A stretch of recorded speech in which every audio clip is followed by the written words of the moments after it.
suis Guillaume Lafargue, Ultimate Trainer. Dans cette vidéo, je vais vous montrer comment on exécute différents types de tractions.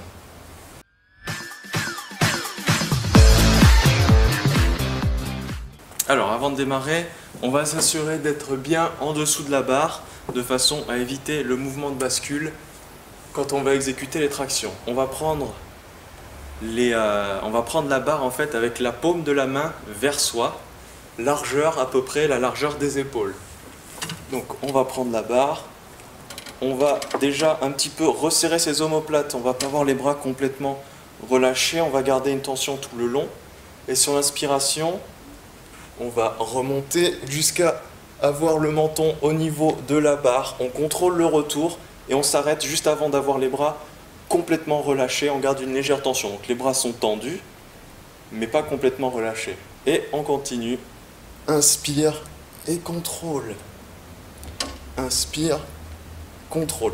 On a toujours les abdos verrouillés tout le long. On rentre le ventre et ainsi on évite le mouvement de bascule. Il n'y a que les bras qui bougent et on tire avec le dos en resserrant ses omoplates derrière. Donc on tire avant tout avec le dos en faisant ce mouvement vraiment de resserrer ses omoplates. Pour exécuter des tractions en pronation, cette fois-ci on va tourner les mains vers l'extérieur de façon à avoir la paume de la main tournée en face de soi et non plus vers soi.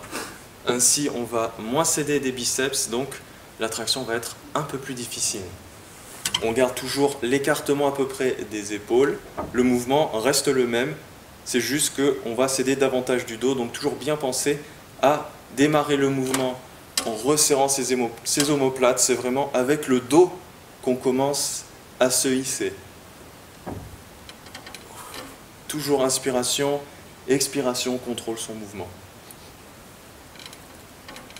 Et on s'arrête quand la barre est vraiment, on a le menton qui est au-dessus du niveau de la barre.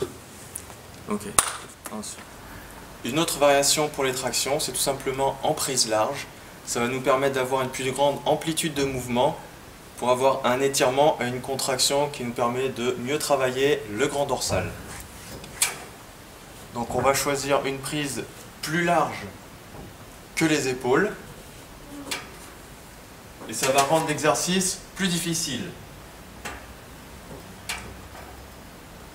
Toujours, on inspire et on retient sur l'expiration.